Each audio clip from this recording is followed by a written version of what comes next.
Bom dia, meus queridos irmãos e irmãs. Nós louvamos a Deus por todos aqueles que estão presentes aqui no templo nessa manhã e também por aqueles que estão acompanhando o culto por meio das redes sociais, das páginas da nossa igreja.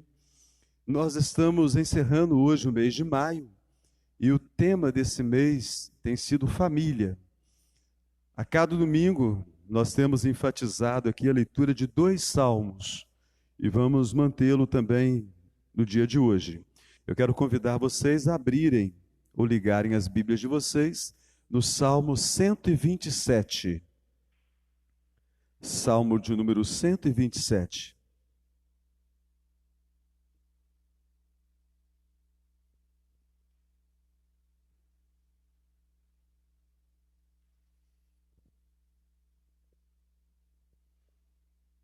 Quero convidar aos presentes para colocarem-se em pé e também você, em sua casa, assistindo o culto online, que você também queira colocar-se em pé nesse momento. Vamos fazer a leitura a uma só voz, Salmo 127.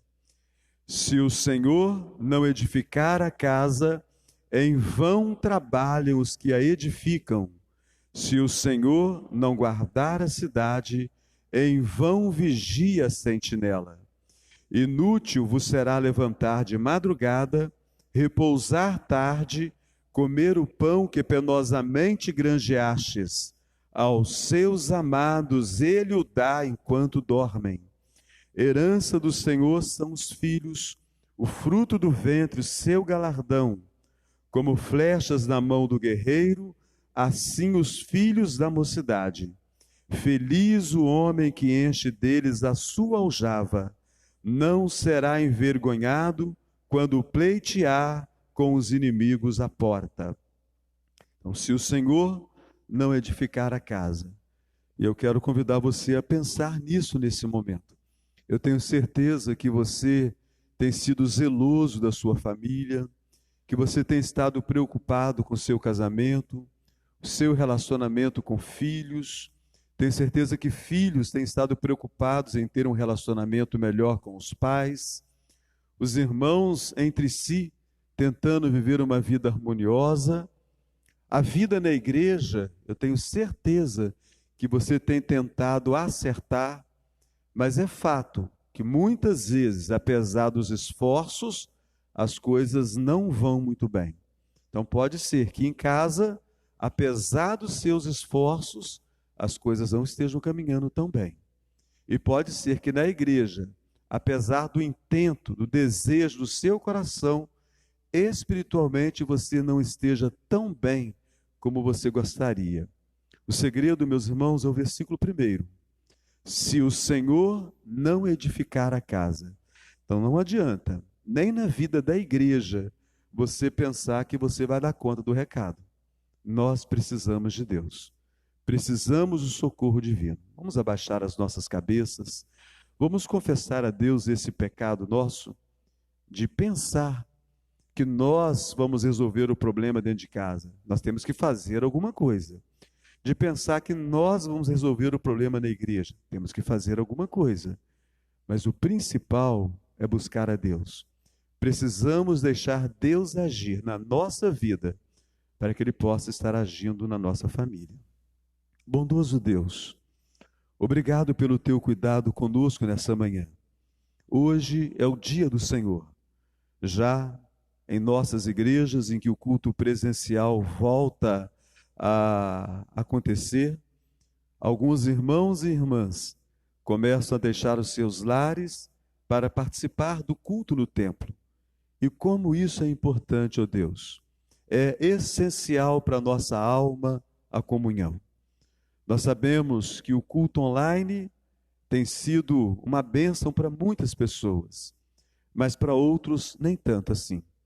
Por isso nós clamamos nessa manhã o despertar do Senhor na vida da tua igreja, que o teu povo possa ser despertado para estar na tua casa, adorando o Senhor, aqui com as medidas de segurança, todas elas sendo observadas, que o medo do coronavírus não impeça o teu povo de vir para a tua casa, de estar no templo, adorando o Senhor. Ó Deus, que nessa manhã todos possam entender que deixar de estar no templo, estando noutras atividades, é pecado. Quando nós deixamos de estar no templo, porque também não estamos em outras atividades, pois estamos em isolamento social, fazendo parte de algum grupo de risco, temerosos de ser acometidos e infectados por esse vírus, é justo o ficar em casa e deixar o templo. Mas se nós estamos envolvidos em outras atividades, no dia do Senhor, nós cometemos pecado não estando na tua casa. Por isso desperta todo o teu povo, que já voltou à vida normal, que voltem também à vida normal contigo, porque estar no templo é uma santa disposição de prestar serviço de culto ao Senhor, que nós possamos buscar o Senhor. Se nós não buscarmos em primeiro lugar o Senhor, o seu reino, a sua justiça, nós não temos como esperar muitas coisas na nossa casa, no nosso trabalho, nos nossos relacionamentos e até mesmo na nossa vida contigo, principalmente através da igreja. Abençoa-nos, é a oração que fazemos, no precioso nome do Senhor Jesus. Amém. Pode assentar, irmãos, irmãs. Eu gostaria de estar lembrando vocês das programações da igreja durante a semana. Segunda-feira nós temos uma devocional, uma palavra de esperança para tempos difíceis. O objetivo é, nesses tempos de coronavírus, de medo, de pavor, de terrorismo, porque muito terrorismo é feito. Nesses tempos de terrorismo, de tanto susto, de nós temos uma palavra de esperança nas Escrituras Sagradas. Homens de Deus passaram por adversidades, até maiores que essas que nós temos passado. Homens de Deus passaram por outras pestes também e sobreviveram pela graça de Deus. Então, nós vivemos pela graça. Então, toda segunda-feira, 6 horas da tarde, no Facebook, na minha página, César Alves, nós temos ali uma palavra de esperança para tempos difíceis, sempre buscando nas Escrituras, e não aquilo que eu acho ou a minha experiência. A minha experiência não vale nada para você. A minha experiência é boa para mim. Nós devemos contar a nossa experiência para o outro, para mostrar para o outro que Deus tem feito coisas na nossa vida. Mas lembrando que a nossa experiência é boa para a gente. O que nós precisamos é da palavra de Deus. Terça-feira, reunião de oração presencial, aqui no templo também, 19h30, e também online, para aqueles irmãos que não podem vir ao templo. Quinta-feira, estudo bíblico, estamos estudando o livro de Atos. Nós ficamos quase 1 hora no primeiro versículo do capítulo 13. Tivemos um pequeno problema no áudio, mas essa semana esperamos corrigir esse problema, para que aqueles que não puderem estar conosco no templo, para que possam participar ativamente do estudo. Mas vale a pena, um estudo expositivo, ponto por ponto, detalhe por detalhe, quase que alguns versículos, palavra por palavra. É a melhor maneira de aprender a Bíblia, estudando dessa forma. E aos domingos, escola dominical, culto à noite. A partir do domingo que vem, nossa escola dominical vai começar a tomar uma forma ainda mais bem estruturada, e os irmãos serão avisados mais pelo culto da noite, acerca do que nós pretendemos a partir do próximo domingo. Eu quero convidar você a abrir as Escrituras no Salmo 128. Salmo de número 128. Mesmo assentado aqui no templo, ou você em casa, Salmo de número 128. Vamos ler juntos também esse texto. Vamos lá? Bem-aventurado aquele que teme ao Senhor e anda nos seus caminhos. Do trabalho de tuas mãos comerás, feliz serás, e tudo te irá bem. Tua esposa no interior de tua casa será como a videira frutífera, teus filhos como rebentos da oliveira à roda da tua mesa. Eis como será abençoado o homem que teme ao Senhor. O Senhor te abençoe desde Sião, para que vejas a prosperidade de Jerusalém durante os dias de tua vida. Vejas os filhos de teus filhos, paz sobre Israel. Então, o nosso bem maior é a nossa família. O nosso cônjuge, os nossos filhos, a nossa casa é o nosso bem mais precioso. Eu quero convidar você para que à noite você esteja se locomovendo para a casa de Deus. Último domingo de maio, o nosso tema será família. E vamos tratar de coisas muito importantes sobre família. Se a sua família passa por alguma crise, você deve estar presente aqui. Se ela não passa por crise nenhuma, mais um motivo para você estar presente e agradecer. Nesses tempos de pandemia nas famílias, né? E a sua família vai bem? Que coisa boa! Venha para o templo para você agradecer o cuidado de Deus. Convide famílias que você conheça que estejam passando por adversidades, para que, se forem da cidade, estejam no templo, se não, para que assistam online o nosso culto de louvor a Deus. Vamos cantar um hino, convidar os irmãos a ficarem em pé. Vamos cantar um hino neste momento. Nosso irmão Adnir vai estar dirigindo esse hino.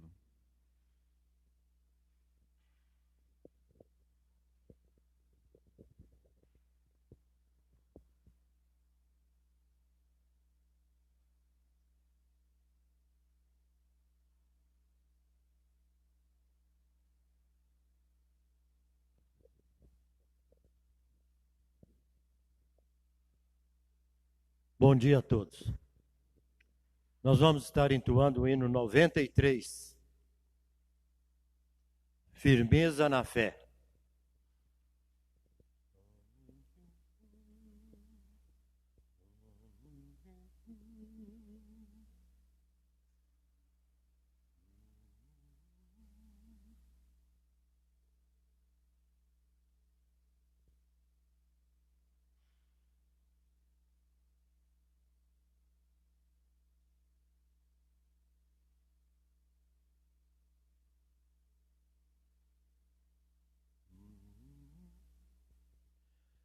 Somente ponho a minha fé na graça excelsa de Jesus, no sacrifício remidor, no sangue do bom Redentor. A minha fé e o meu amor estão firmados no Senhor, estão firmados no Senhor. Se não lhe posso a face ver, é pela fé que vou viver, em cada transe a suportar, eu hei de nele confiar.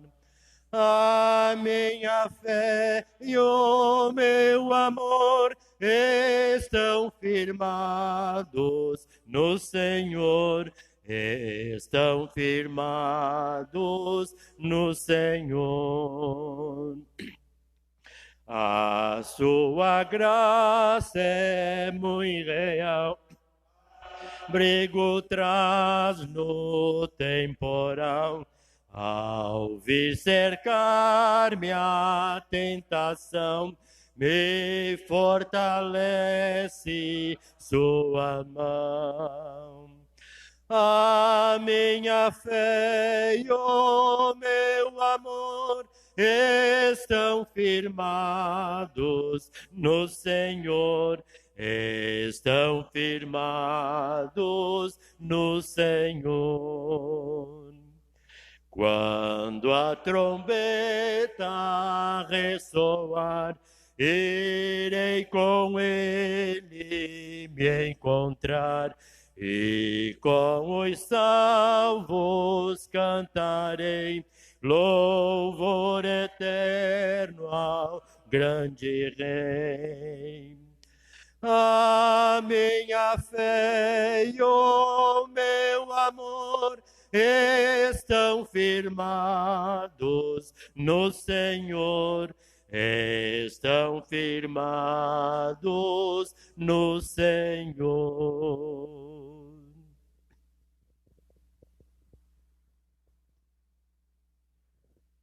Pode sentar, irmãos.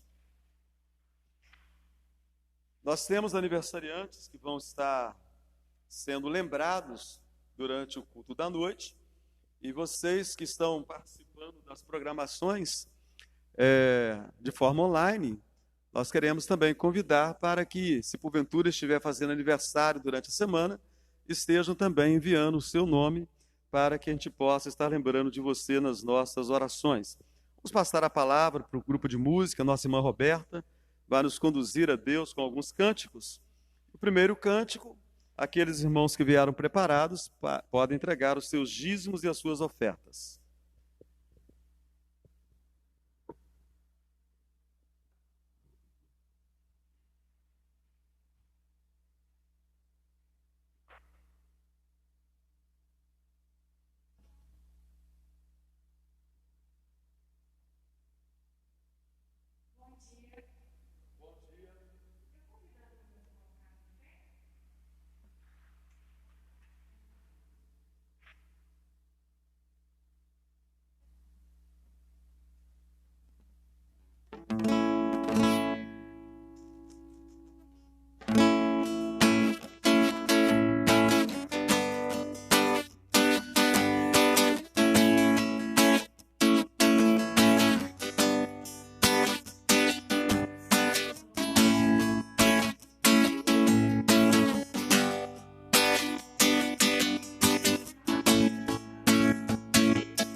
Meus queridos irmãos e irmãs, estamos estudando nesse mês de maio acerca da família e escolhi um personagem importante que é Maria, mãe do nosso glorioso Senhor e Salvador Jesus. No primeiro estudo nós tivemos oportunidade de ver e pensar sobre o que as pessoas dizem sobre Maria e o que a Bíblia diz acerca desses pensamentos sobre Maria. E nós percebemos que os comentários sobre Maria, mais enfáticos, eles são contraditados pela Bíblia. a Bíblia não afirma aquilo que entusiastas afirmam sobre Maria. O que nós temos sobre Maria é algo maravilhoso. E no segundo estudo nós vimos o que a Bíblia ensina sobre Maria. A Bíblia ensina sobre Maria que ela foi uma serva valorosa. A Bíblia nos traz lições preciosas da vida de Maria para as nossas famílias. Nós falamos de 3 grupos que tratam sobre o tema Maria. 2 são radicais. Um grupo coloca Maria numa posição de deusa. Outro grupo coloca Maria lá abaixo do chão. O grupo correto é o grupo conciliar, do meio, que olha Maria sem paixão. Olha Maria com os olhos das Escrituras. E nós tivemos oportunidade de aprendermos que o serviço que Maria ofereceu a Deus é o serviço que se espera de todo crente. A bem-aventurança de Maria não foi por ter dado à luz a Jesus, mas por causa daquilo que ela mesma disse no seu cântico. Ela foi bem-aventurada porque ela creu, ela acreditou. Então, se você crê em Jesus como o único e suficiente Salvador da sua vida, você será tão bem-aventurado quanto foi Maria. Semana passada nós vimos que Maria, embora tão jovem, possivelmente uma adolescente, visto que os casamentos eles aconteciam muito cedo nos tempos antigos, embora tão jovem, no seu cântico, ela expressa pensamentos muito avançados para a sua época. Maria, ela fala no seu cântico de uma revolução. Ela fala de uma revolução social. Ela fala de uma revolução política. Ela fala de uma revolução econômica. E ela fala de uma revolução espiritual. Então, Maria estava muito à frente do seu tempo, trazendo ensinos tão preciosos para aqueles dias, para nós hoje e para os tempos que ainda estão por vir, até a volta do Senhor Jesus. E hoje nós vamos trabalhar 2 lições ainda a serem aprendidas sobre Maria e vamos estar encerrando. Eu vou encerrar o tema Maria nesse domingo, que é o último domingo do mês de maio, não porque nós não tenhamos mais lições para observarmos em nossa própria vida e família, concedidas por Deus nas Escrituras por meio da história de Maria. Mas vamos encerrar aqui porque durante todo o mês tratamos esse tema e qualquer personagem da Bíblia, não é só Maria não, qualquer personagem das Escrituras é praticamente impossível esgotar o assunto e os ensinos que esse personagem possa trazer para a nossa vida em família, para os nossos relacionamentos e para a nossa vida na igreja, ou a nossa vida espiritual. Então não é só Maria, mas os personagens das Escrituras não tem como esgotar os assuntos. Nós temos como falar sobre Maria e qualquer personagem da Escritura o ano inteiro. Então nós vamos encerrar por aqui hoje. E semana que vem, a nossa escola dominical vai estar trabalhando dos temas naturais da escola dominical, os temas que os homens estão adotando, que as mulheres adotam, que os jovens adotam. Voltaremos à rotina da nossa escola dominical. Esse mês de maio foi oportunidade para tratar a família e para nós nos adequarmos ao retorno gradual ao culto presencial. Eu quero convidar você à leitura de 2 textos essa noite. O primeiro deles, no Evangelho de Lucas, que tem sido o livro base desde o primeiro domingo, Evangelho de Lucas, o capítulo de número 2, os versículos de número 39 até o de número 49.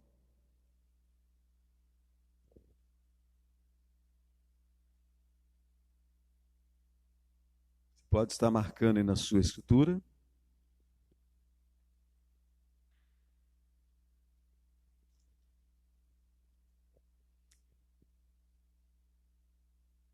E também você pode estar abrindo a sua escritura no Evangelho de João, também capítulo 2. Então são textos que proporcionam a nós uma facilidade até para memorizarmos os assuntos propostos. Lucas 2, João 2. Com certeza, até o final do dia, você vai estar lembrando dos evangelhos de Lucas e João, e que foi no capítulo 2 que nós tratamos as lições de Maria para a nossa vida em família e para a nossa vida na igreja. Nós estamos tratando da família, o lar, e estamos tratando da família da fé, que é a igreja. Então vamos à primeira leitura, o capítulo 2, o versículo 39 até o versículo de número 49. Quero convidar aos presentes para nós ficarmos todos de pé. Você em casa também, queira colocar-se em pé. Depois teremos todo o tempo para ficarmos assentados, ouvindo a ministração. É um estudo que nós estamos ministrando a vocês e cuja participação fica um pouco mais confusa. Então eu peço que todos acompanhem o estudo. Nós vamos encerrar ao término. Se houver perguntas, eu vou dar oportunidade àqueles que estão no templo. E você que acompanha de forma online, você pode mandar as suas perguntas, que serão respondidas na próxima semana, com certeza, porque nós vamos, durante todo o estudo, vamos dedicar aqui a exposição dos temas apresentados nesses dois textos. Lucas 2, 39 até o versículo 49. Nós faremos a leitura de forma alternada. Eu leio o verso ímpar e os irmãos vão ler o verso par. Você que está em casa, possivelmente você não vai ouvir, se você está acompanhando pelo Facebook, você talvez não ouça a leitura dos versos pares, porque o som deve estar saindo direto da mesa e pega somente o que está no microfone. Mas você sabe que nesse momento do silêncio, aqui dentro está sendo feita uma leitura, e é a mesma leitura que você deve fazer, que é o verso par. Capítulo 2 de Lucas, 39 a 49. Cumpridas todas as ordenanças segundo a lei do Senhor, voltaram para a Galiléia, para a sua cidade de Nazaré.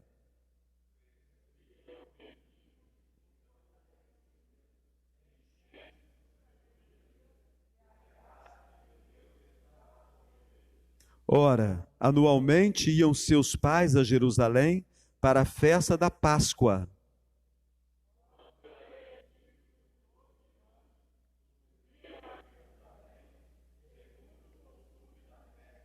Terminados os dias da festa, ao regressarem, permaneceu o menino Jesus em Jerusalém, sem que seus pais o soubessem.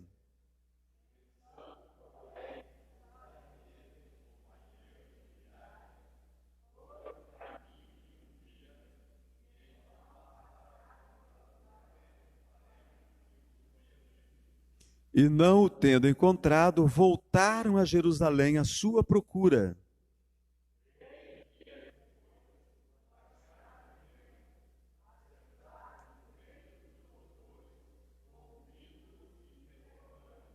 E todos os que o ouviam, muito se admiravam da sua inteligência e das suas respostas.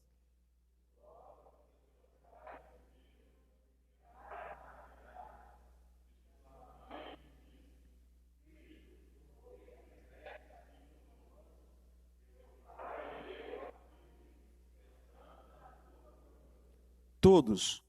Ele lhes respondeu: por que me procuráveis? Não sabíeis que me cumpria estar na casa de meu pai? E agora, Evangelho de João, capítulo 2. São textos muito conhecidos. João, capítulo 2, o versículo de número 1 até o de número 11. Também faremos a leitura de forma alternada, eu lendo os versos ímpares e os irmãos os versos pares. João, capítulo 2, de 1 a 11.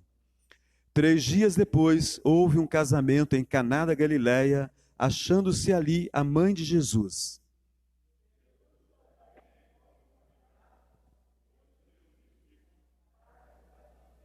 Tendo acabado o vinho, a mãe de Jesus lhe disse: eles não têm mais vinho.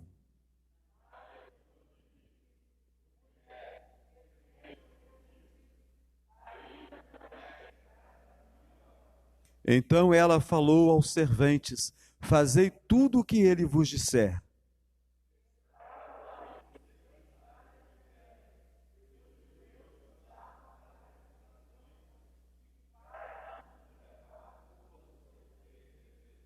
Jesus lhes disse: enchei de água as talhas, e eles as encheram totalmente.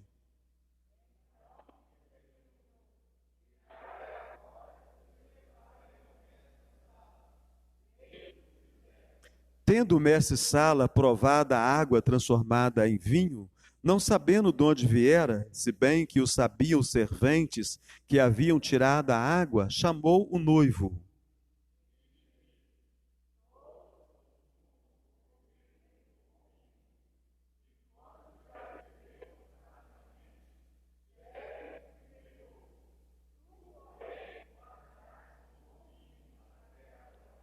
Com este, deu Jesus princípio a seus sinais em Caná da Galileia, manifestou a sua glória e os seus discípulos creram nele. Bondoso Deus, obrigado pela leitura da tua palavra santa. Aplica os ensinos dessa palavra a nós nessa manhã. Assim oramos no nome santo e precioso do Senhor Jesus. Amém. Pode assentar-se. Meus irmãos, nós temos lições preciosas para as nossas idas, firmados nesses dois textos e observando o personagem Maria. Então, a primeira história é uma história muito conhecida. Jesus tinha 12 anos, José e Maria foram para uma das festas em Jerusalém. Que festa era essa? Era a festa da independência de Israel. Era a festa da Páscoa. Era a festa da qual eles foram libertos do cativeiro e foram conduzidos para a sua própria terra. Era a festa que fez com que eles fossem transformados de um monte de escravos numa nação, num povo, um povo de propriedade exclusiva de Deus. Jesus ia ali com os seus pais para aquela festa em Jerusalém. Todos deveriam ir para Jerusalém. Em Jerusalém era o local que todos deveriam adorar a Deus o dia da sua independência, o dia da sua libertação. Meus irmãos, eles iam em caravanas e eram muitas as pessoas que iam para aquela festa. As cidades e as vilas, todas se dirigiam para Jerusalém por ocasião da festa da Páscoa. Talvez nós não tenhamos ciência de quão grande era aquela multidão.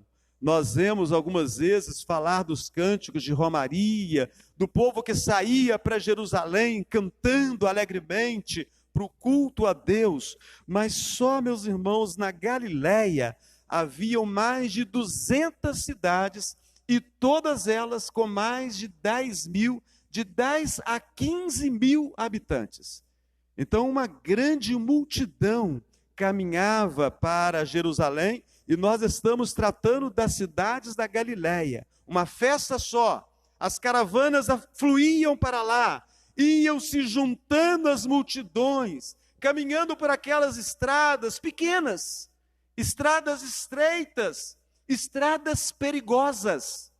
Nós conhecemos as Escrituras, e nós sabemos da história de um judeu que se arriscou, que se aventurou por uma estrada dessas, uma estrada que era conhecida como o caminho do sangue, o caminho sanguinário, a estrada do sangue. Ninguém passava sozinho por ali, as pessoas passavam em caravanas, porque era muito mais seguro. Salteadores estariam sempre à disposição. Meus irmãos, bandidos existem desde a queda do homem. Homens maus, homens perversos, que cobiçam aquilo que o outro conquistou com muito trabalho, existem desde que o homem pecou. Então as Escrituras nos mostram que era uma grande festa, as multidões caminhavam para Jerusalém, as estradas eram estreitas, eram perigosas, mas eles iam em caravanas, felizes, para cultuar a Deus, para agradecer a Deus, porque um dia eles foram escravos, mas agora não mais. Agora eles eram libertos. Nós, nos dias de hoje, nós não comemoramos a Páscoa, nós comemoramos a ceia do Senhor. A ceia do Senhor, ela trata da nossa libertação. A ceia do Senhor, ela trata do sacrifício de Cristo, o corpo e o sangue do Senhor Jesus, um sacrifício a nosso favor. Nós éramos escravos do pecado, nós estávamos totalmente envolvidos pelas trevas. Mas Jesus nos libertou do império das trevas e nos trouxe para a sua maravilhosa luz. Domingo que vem, o primeiro domingo do mês, é dia de nós comemorarmos a nossa Páscoa, a nossa festa, a nossa libertação, por meio da ceia do Senhor. Então nós teremos a ministração da ceia tanto pelo domingo quanto pela noite. Então a nossa festa, a nossa libertação, não somos mais escravos. A Bíblia diz que nós somos o povo de propriedade exclusiva de Deus. Mas voltemos aqui para aquela festa em Jerusalém, para aqueles dias ali em Jerusalém. Com certeza, Jesus tinha 12 anos, as Escrituras dizem isso, que Jesus tinha 12 anos. Quando ele atingiu os 12 anos, subiram a Jerusalém, segundo o costume da festa. Então, nós temos adolescente aqui nessa manhã. Quando nós saímos para uma festa, quando nós vamos a um evento, e aqueles que têm filhos adolescentes, não esperam que o adolescente fique colado ao lado do pai e da mãe. Não é muito normal. Tem adolescente que é mais comportadinho, né? Gosta de ficar perto do pai e da mãe. Mas o normal, o mais comum, o usual, é que se tem um grupo de adolescentes, os adolescentes se misturam. Crianças, quando estão juntas, elas não ficam perto de pai e mãe. A criança, ela quer ter contato com outra criança, ela quer correr junto com outra criança. Por isso que nós não estamos tendo ainda a escola dominical para as crianças. É difícil manter as crianças num afastamento seguro. Aos adultos é mais fácil, as crianças é algo difícil, complicado. Então é natural nós pensarmos, Jesus, um pré-adolescente, praticamente um adolescente, que Jesus ia caminhando, conversando com seus coleguinhas. Mas Jesus é o Filho de Deus, Jesus é Deus. Jesus andava só do lado dos pais dele ali, de mão dada com o papai e com a mamãe. Não, Jesus era um garoto como qualquer outro garoto. Jesus andava com certeza com os seus coleguinhas.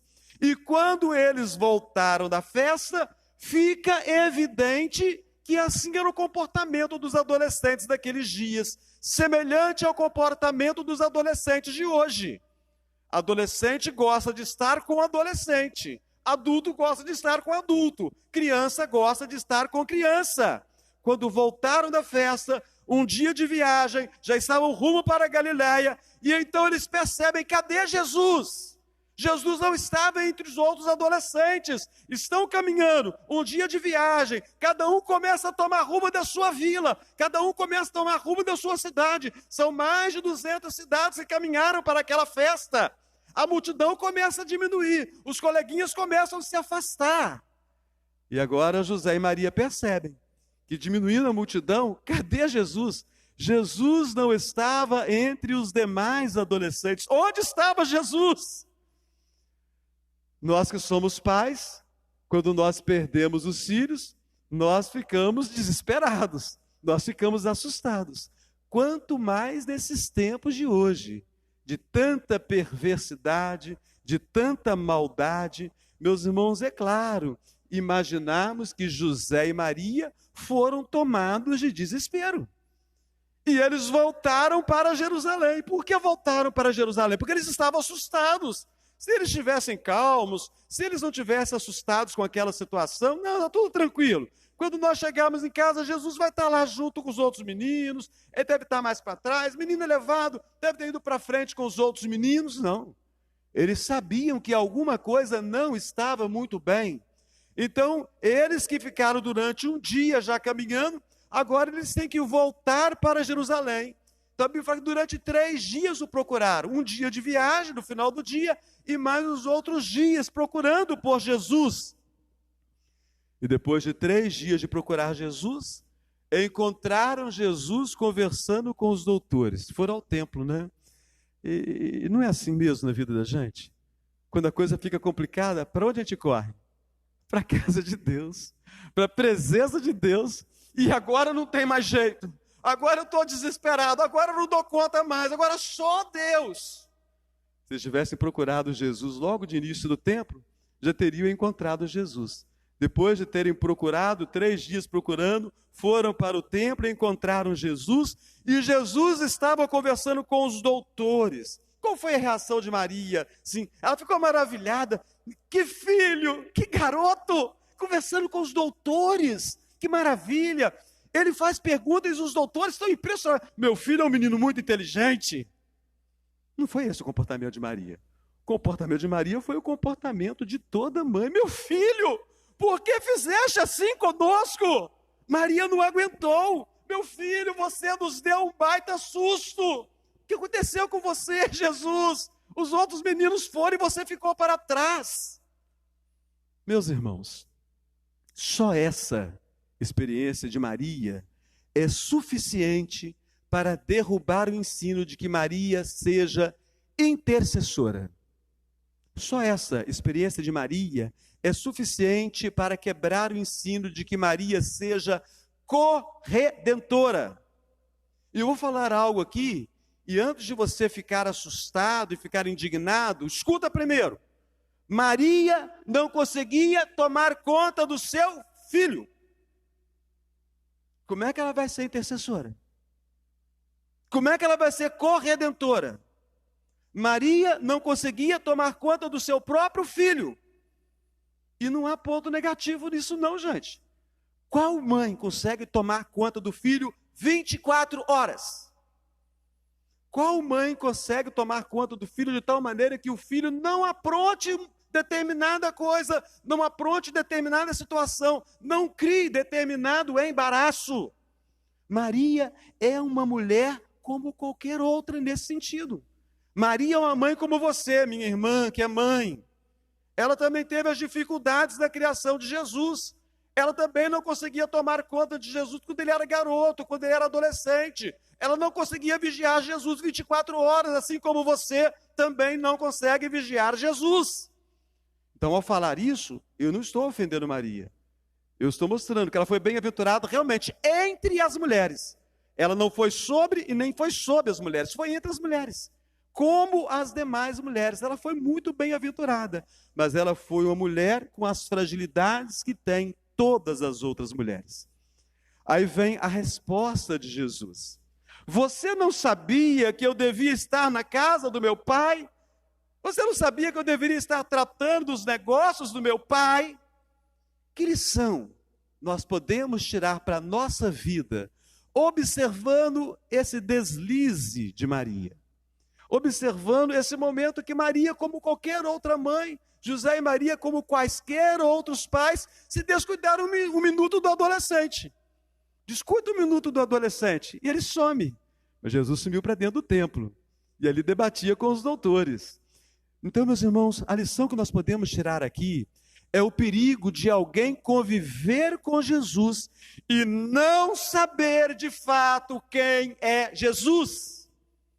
O perigo de se conviver com Jesus e não saber de fato quem é Jesus. O susto de Maria deve ter sido gigante. Ela gerou Jesus no seu ventre.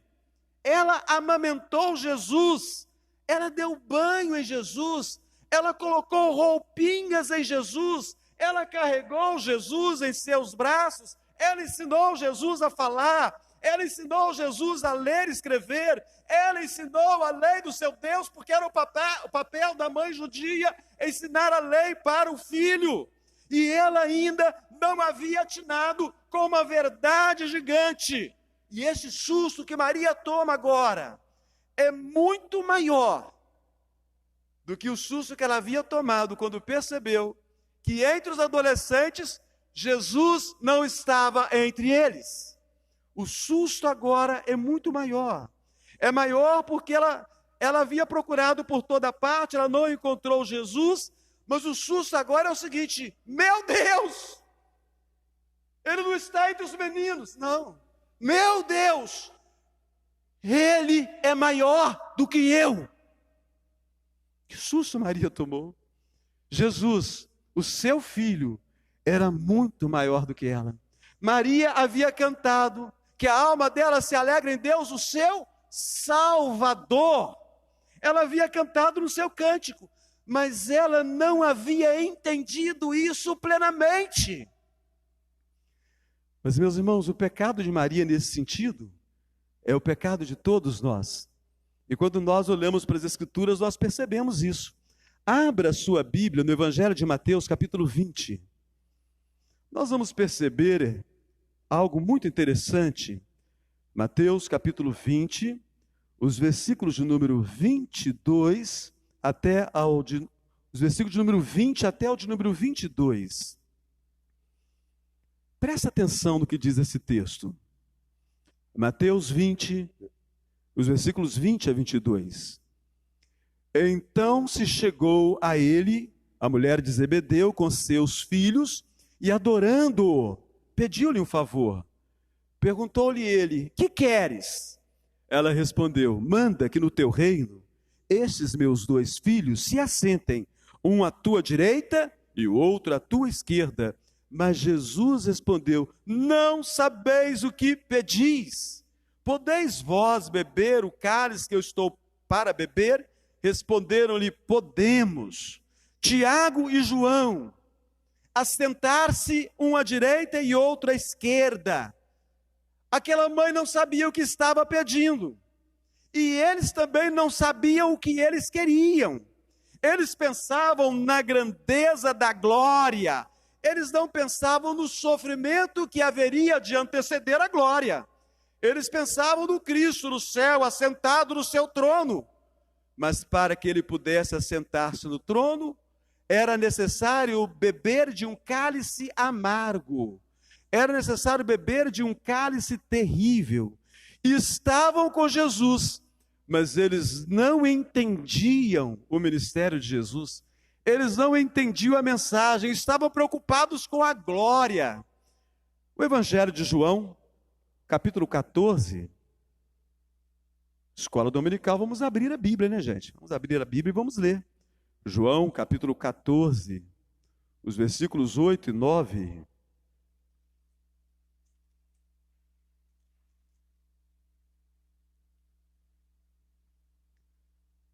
Olha o que diz aí.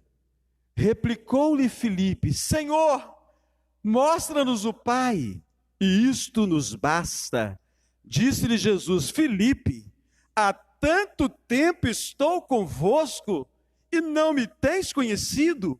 Quem me vê a mim, vê o Pai. Como dizes tu, mostra-nos o Pai? Filipe não entendia quem era Jesus. Os discípulos não entendiam quem era Jesus. E os discípulos no caminho de Emaús? Olha o Evangelho de Lucas, o capítulo 24.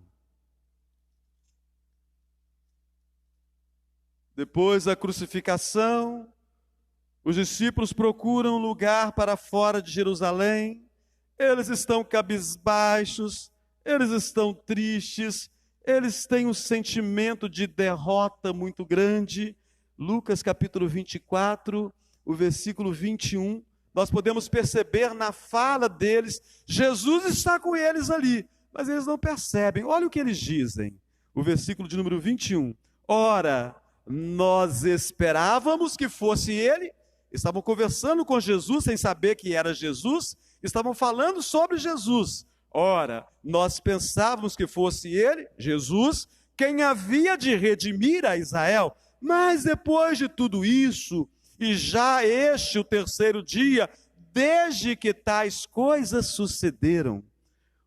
O versículo 25 e 26, Jesus vai dar uma resposta dura para esses homens que conviveram com ele 3 anos e não entenderam nada. Os versículos 25 e 26 eu quero convidar você a ler bem firme comigo. Vamos ler juntos. Então lhes disse Jesus: ó nécios e tardos de coração, para crer tudo que os profetas disseram. Porventura não convinha que o Cristo padecesse e entrasse na sua glória? Não entenderam nada. E o que dizer daqueles 7 que estavam estressados e foram pescar? Estressados nada, eles estavam derrotados, cabisbaixos, envergonhados. Lá no Evangelho de João, capítulo 21, Os versículos de 1 a 12 contam essa história, nós não vamos ler, eu creio que você conhece muito bem essa história. Eles não haviam entendido a missão de Jesus. E então, vamos pescar, ou seja, vamos voltar para a antiga profissão.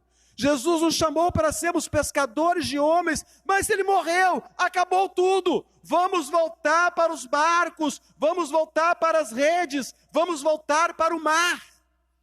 Ou seja, né, vamos abrir mão de tudo. Acabou para nós essa história. E as multidões experimentaram os milagres, experimentaram curas, foram alimentadas, alguns foram ressuscitados, leprosos foram purificados, cegos passaram a enxergar, pessoas que tocaram em Jesus foram curadas das suas enfermidades. Mas o capítulo 21 de Mateus, o último ano de Jesus, o ano da sua paixão, ele entra em Jerusalém para fazer cumprir aquilo que os profetas haviam dito, e as multidões estão cantando, e as crianças cantam, Hosana nas maiores alturas, bendito que vem em nome do Senhor.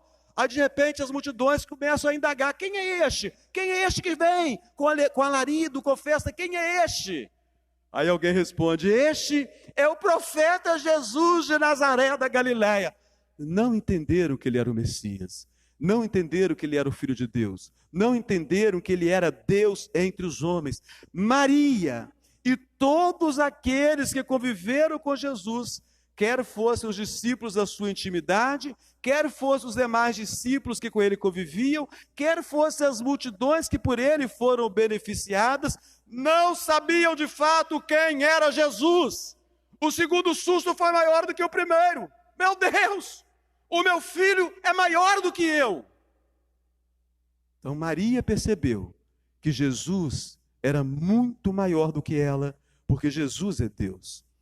Quem é Jesus para você? Quem é Jesus para mim?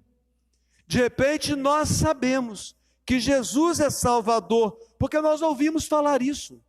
A igreja se prega acerca da salvação. No canto de Maria ela disse que Deus é o seu Salvador. Mas de repente você não experimentou ainda a salvação de Jesus em sua própria vida. É preciso que você confesse os seus pecados. É preciso que você se arrependa dos seus maus caminhos. É preciso que você tenha Jesus como o único e suficiente Salvador da sua vida. É preciso que você peça a Jesus para te dar vida eterna. Porque a Bíblia diz que todos pecaram e o salário do pecado é a morte. Nós estamos condenados à morte eterna.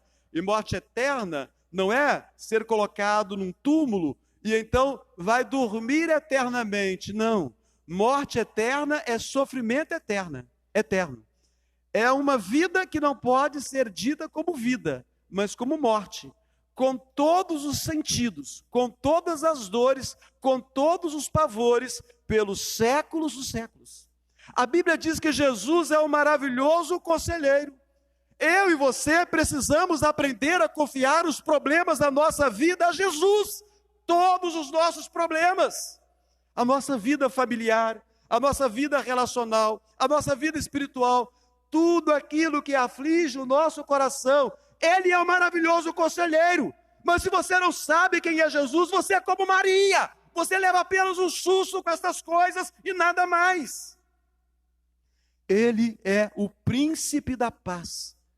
Tempos de angústia, de incertezas, tempos que precisamos ter os olhos voltados para Deus, tempos que precisamos entender que a paz para esses tempos de pandemia não será dada a nós pela cloroquina, ou por uma vacina, ou por um medicamento novo. A paz que eu e você precisamos, só Jesus pode dar. E ele deixa isso muito claro na sua palavra. A minha paz vos dou, não a dou como a dá o mundo. O mundo não tem paz alguma para oferecer. Então você sabe quem é Jesus?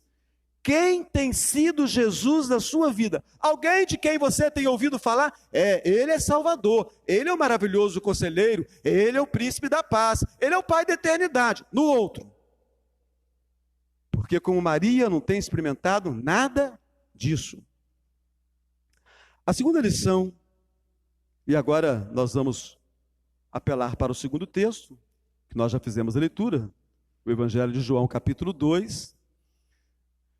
Nós sabemos que Jesus começa o seu ministério aos 30 anos, e o Evangelho de João relata para nós que dos grandes milagres apresentados nesse Evangelho, o primeiro desses é um casamento em Caná da Galileia. E o casamento é um milagre, realmente. Nós casados sabemos disso, o casamento é um milagre. Para ficar casado, só um milagre. Porque nós somos muito complicados, nós somos muito difíceis. É difícil pensar que alguém consiga conviver conosco. Eu olho para ele e penso, meu Deus, como que ela consegue conviver comigo? E ela deve pensar a mesma coisa também, como que eu consigo conviver com ela? Porque nós somos maus, nós somos perversos. Nós fazemos o bem, mas nós também fazemos o mal. Nós tratamos o cônjuge com carinho em algumas ocasiões e em outras somos agressivos. De repente, uma situação mínima, nós mudamos o tom. E aquele tom amoroso, ele dá lugar a um tom de agressividade. Nós acariciamos os nossos filhos e depois espancamos. Os filhos elogiam os pais e depois os maltratam. Assim é o ser humano. O casamento é um milagre, a família é um milagre. Só Deus pode sustentar uma casa, só Deus pode sustentar relacionamentos dentro de um lar, só Deus pode sustentar relacionamentos dentro de uma igreja. Quando eu e você temos problemas de ordem espiritual, e esses problemas estão relacionados com a igreja, não tenha dúvida, o nosso problema é com Deus. Nós precisamos resolver esses problemas. Corria aquela festa de casamento, e Maria então percebe que alguma coisa não ia muito bem. Com certeza, as pessoas começaram a montar grupinhos, e falar alguma coisa um para o outro. Quando você está num ambiente e acontece algo errado, você percebe. Um grupinho começa a conversar, um ao pé do ouvido do outro, falando, está acontecendo alguma coisa errada. Deixa eu aproximar para ver o que está acontecendo. E foi o que Maria fez. Estava tendo um burburinho. Alguma coisa errada estava acontecendo naquela festa de casamento. E a Bíblia nos fala que Maria percebeu que a festa estava ocorrendo risco. Não tinha mais vinho. E o vinho era a bebida principal das festas daqueles tempos. E então ela chega para Jesus e ela fala para Jesus que não tinha mais vinho. Aí Jesus responde para ela, mulher, que tenho eu contigo, não é chegada a minha hora. Esse texto é evitado por muita gente, porque nos parece que Jesus está destratando Maria. E alguns pregadores até enfatizam isso, para diminuir os méritos de Maria, como os méritos de Paulo, de Davi, de qualquer outro servo de Deus relatado nas Escrituras. Alguns pregadores enfatizam, está vendo só? Jesus colocou Maria no lugar dela. Será que é isso mesmo que está acontecendo aqui no texto? Meus irmãos, para nós entendermos bem esse texto, é preciso que nós observemos as Escrituras com bastante cuidado. O que a Bíblia diz? Não tem grosseria da parte de Jesus para colocar Maria no lugar dela. Como é que nós podemos provar que Jesus está sendo grosseiro? Evangelho de João, capítulo 19.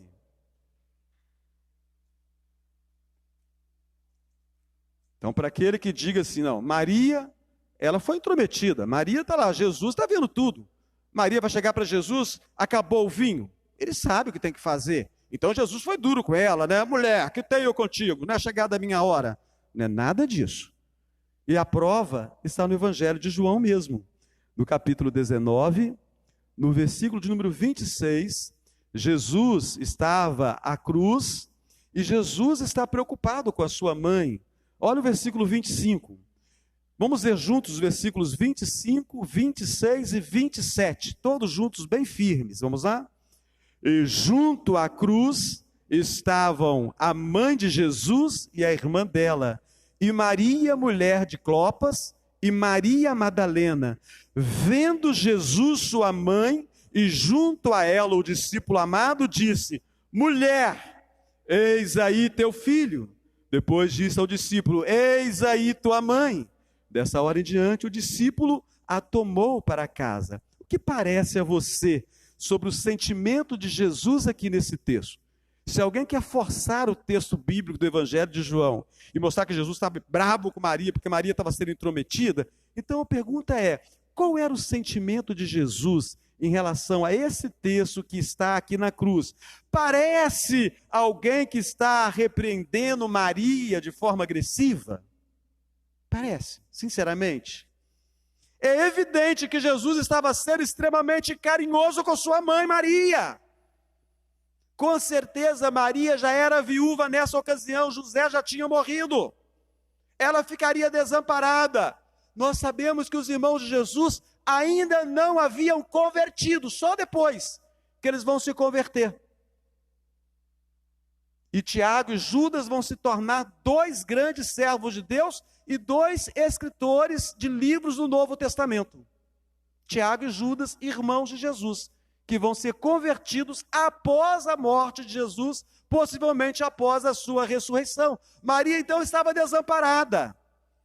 E nós sabemos que as Escrituras nos dão as pistas que um dos discípulos tinha uma intimidade maior com Jesus. Nós sabemos que isso acontece em qualquer relacionamento. Sempre tem alguém que é aquele amigo mais próximo, mais perto, mais carinhoso, que gosta de abraçar mais, está mais juntinho, que está preocupado. Você está triste, o que está acontecendo com você? Nós não temos amigos assim? Tem amigo que sabe que você está triste, aí ele fica de longe e tal. E tem amigo que sabe que você está triste, ele aproxima. O que está acontecendo com você? Vamos conversar um pouquinho? Então, nós sabemos que entre os discípulos havia um assim. Tudo parece indicar que era João, esse que é chamado de discípulo amado. Então Jesus fala, mulher, eis aí teu filho. Ele não está sendo grosseiro com ela, né? Mulher, agora é o seguinte, ó, você está desamparada, tá? Agora você está perdida. Ó, fica do lado desse aí para você não passar aperto. Claro que não, gente. Jesus está sendo amoroso com a mãe dele. Essa era uma forma comum de falar no Oriente. É o mesmo senhora, para mim e para você. É o mesmo senhora. Né? Então, ele está falando com a sua mãe de uma forma muito carinhosa. E é a mesma palavra que Jesus usa lá no casamento em Caná da Galileia, lá no primeiro dos sinais relatados no Evangelho de João.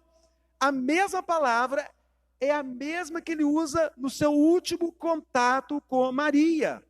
Então, naquele momento, ali no capítulo 2, que Jesus fala com ela, Maria, ainda não é chegada a minha hora. Ao invés de você ficar pensando bobagem, de que Maria está chamando a atenção de Jesus, presta atenção no texto. O que nós podemos aprender? A dar bronca na mãe da gente. A dar bronca na minha mãe quando ela foi intrometida. Não é essa a lição do texto, gente. Pelo amor de Deus. Presta atenção na lição do texto. Mulher, que tenho eu contigo? Ainda não é chegada a minha hora. Maria começou a entender naquele momento que o seu filho não agiria segundo a sua vontade, porque ele tinha uma vontade superior à de Maria, ele tinha uma vontade superior à dos seus discípulos, ele tinha uma vontade superior à da humanidade, ele tinha uma vontade superior à sua própria, à vontade do seu pai. A agenda de Jesus não está comprometida com a terra, a agenda de Jesus está comprometida com os céus, a agenda de Jesus não está comprometida com esse tempo nosso aqui, a agenda de Jesus está comprometida com a eternidade. É maravilhosa a percepção de Maria sobre a necessidade daquela família que estava nascendo, naquele dia, naquela festa de casamento. Mas era preciso ficar registrado que Deus não obedece à agenda de homens. Ainda que fosse de Maria, a mãe, que Jesus amava muito e teve o cuidado de que ela não ficasse desamparada assim que ele deixasse o seu ministério terreno e voltasse para a glória eterna. Então Jesus não agiu obedecendo à ordem de Maria, por mais que ele amasse, porque o ensino de Jesus é muito claro, e os discípulos entenderam. No livro de Atos, que nós temos estudado às quintas-feiras, nós vemos que os apóstolos Pedro e João foram presos porque realizaram um milagre em nome de Jesus. Então foi dada uma ordem para eles, ó, vocês estão liberados, mas não preguem mais esse nome. Então eles olham para as autoridades, né? Que vos importa? É mais importante obedecer a Deus ou aos homens? Então os discípulos aprenderam com Jesus. Há uma agenda para ser cumprida. E essa agenda não é da igreja presbiteriana de Muriaé, ou da igreja que você, meu querido irmão, irmã, que assiste o culto online dessa manhã, faça parte. Há uma agenda que precisa ser cumprida e essa agenda é a agenda de Deus. Por isso não há necessidade de nós entrarmos em pânico mediante as situações adversas da vida. Alguns momentos da nossa vida pode parecer que Deus não se importa, que Deus não tem interesse na nossa causa. E nós encontramos nas Escrituras personagens que nos mostram isso. E isso é para dar paz ao nosso coração, de que Deus se importa sim. Abra sua Bíblia no livro dos Salmos. O Salmo de número 13. Salmo de número 13, os versículos de 1 a 3. Presta atenção. Até quando, Senhor, esquecer-te-ás de mim para sempre? Até quando ocultarás de mim o rosto? Até quando estarei relutando dentro de minha alma, com tristeza no coração cada dia? Até quando erguerá contra mim o meu inimigo? Atenta para mim, responde-me, Senhor Deus meu, ilumina-me os olhos para que eu não durma o sono da morte. Não é verdade que em alguns momentos da vida nós estamos como salmista? Até quando, Senhor?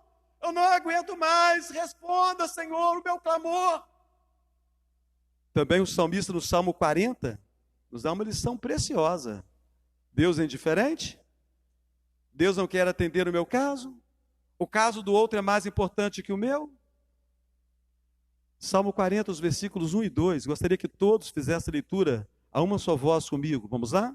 Salmo 40, os versos 1 e 2. Esperei confiantemente pelo Senhor. Ele se inclinou para mim e me ouviu quando clamei por socorro. Tirou-me de um poço de perdição, de um tremedal de lama, colocou-me os pés sobre uma rocha e me firmou os passos. Algumas vezes é necessário nós esperarmos, porque a agenda de Deus não é a nossa agenda. Então a Dilson vai clamar, o Paulo vai clamar, a Maria Helena vai clamar, o Hernani vai clamar, o presbítero Bismarck vai clamar, o Pedro vai clamar, mas não vai ter resposta naquele momento. Mas a resposta do Senhor é certa. Eu esperei confiantemente, esperei um tempo, não sei quanto tempo é necessário, e Ele se inclinou para mim. Então Jesus, Ele mostrou a Maria e a nós, que ainda que nós tenhamos percepção de um problema, não quer dizer que o problema vai ser resolvido agora, não. Qual é a percepção que você tem nesse momento da sua família? Os problemas na sua casa. Ninguém aqui tem família perfeita. Lamento informar isso. Todos nós temos famílias muito complicadas. Sabe por quê? Porque você faz parte da sua família. Porque eu faço parte da minha família. Por isso que minha família é complicada. Nós somos muito difíceis de lidar, difíceis de tratar. Qual o problema que aflige a sua família? Não quer dizer que Deus vai responder agora, depois da oração, não. Ele poderá responder. Qual o problema que você tem nos seus relacionamentos? Vida profissional, insatisfação. Qual o problema que você tem na igreja, como membro da igreja de Cristo, que dificulta a sua vida como crente? Nós vamos orar. Deus vai responder agora. Pode. Mas a agenda dele não tem nada a ver com você nem comigo. É para a glória dele. Se eu busco respostas para satisfazer aos problemas particulares da minha casa e da minha vida como um membro da igreja, respostas particulares, não vai acontecer nada não. Agora, se eu busco respostas para que Deus seja glorificado na minha casa, no meu trabalho e na igreja da qual eu sou membro, alguma coisa vai acontecer. Pode ser agora, pode ser na parte da tarde, pode ser semana que vem, pode ser daqui a um ano. Eu não sei. Mas a agenda de Deus, ela já está escrita acerca da minha vida e da sua vida. E a Bíblia diz que Deus tem pensamentos maravilhosos acerca da minha vida, da sua vida, do seu povo, da sua igreja. Bondoso Deus, obrigado, Senhor, pelo teu cuidado conosco nessa manhã.